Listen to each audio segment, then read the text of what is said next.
নমস্কার বন্ধুরা, welcome to my channel SB explorer. তো বন্ধুরা সকলকে জানাই গুড ইভিনিং। তো আজকের ভিডিওতে বেশ কিছু গুরুত্বপূর্ণ আপডেট তোমাদের সাথে শেয়ার করতে চলেছি।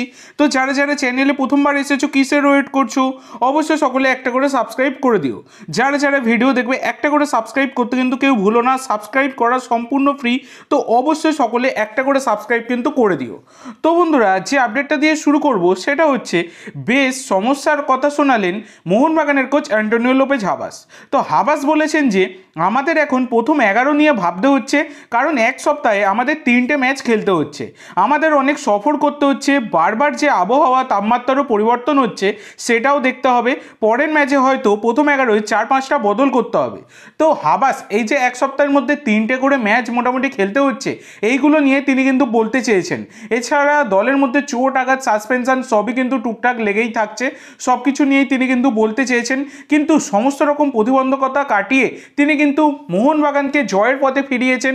এবং সবথেকে বড় কথা, এই মরশুমে এখনও অবধি একটাও ম্যাচ হারেনি, সেই এফসি গোয়াকে কিন্তু হারের মুখ দেখিয়ে এসছে হাবাসের মোহনবাগান। তো এটা অবশ্যই মোহনবাগানের জন্য একটা বড় পাওনা বলতেই পারো। এছাড়া বন্ধুরা ফেরান্দোকে চোখে আঙুল দিয়ে তার ভুলগুলো কিন্তু ধরিয়ে দিচ্ছেন হাবাস।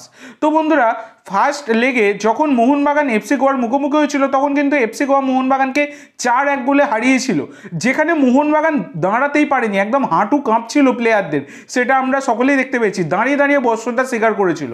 কিন্তু তখন তোমরা দেখেছো ফার্স্ট ইলেভেনে কামিন্সের মতো মহা তারকা কিন্তু ছিল, কিন্তু এই ম্যাচে কামিন্সের মতো মহা তারকাকে নামাননি কোচ হাবাস, মাত্র 3জন বিদেশিকে নামিয়েছিলেন।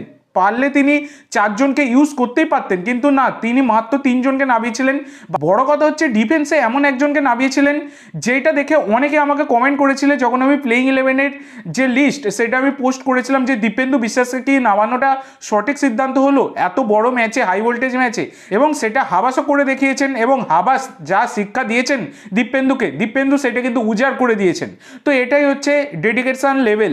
এছাড়া বন্ধুরা ফেরান্দো কোনো রকম জুনিয়র প্লেয়ারদের সুযোগই দিতেন না, তার কাছে সিনিয়র প্লেয়ার বিশেষ করে তারকা প্লেয়াররাই তার কাছে কিন্তু সবথেকে বড় ছিল, এবং সেই ভুলের জায়গাগুলো কিন্তু চোখে আঙুল দিয়ে ফেরান্দোকে দেখিয়ে দিচ্ছেন কোচ অ্যান্টোনিও লোপেজ হাবাস।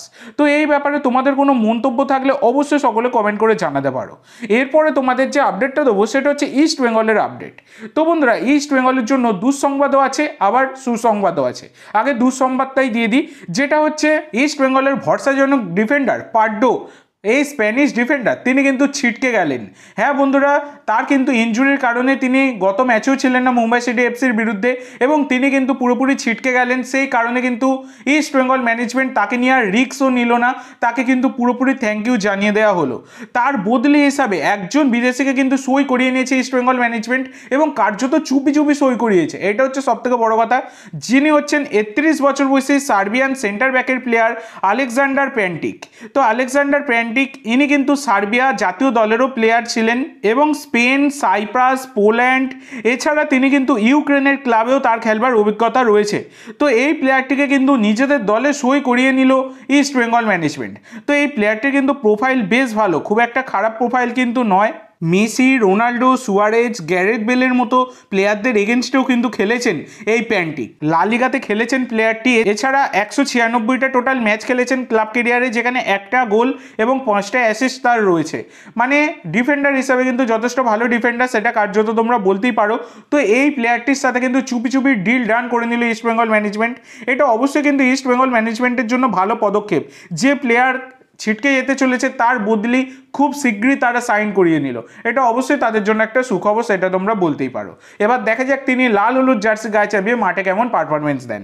তো আজকের জন্য এইটুকু বন্ধুরা, ভিডিওটি ভালো লাগলে অবশ্যই লাইক করো, শেয়ার করো, আমার চ্যানেলে প্রথমবার এসে থাকলে চ্যানেলটি সাবস্ক্রাইব করো, আর কমেন্ট করে জানাও ভিডিওটি কেমন লাগলো। ধন্যবাদ।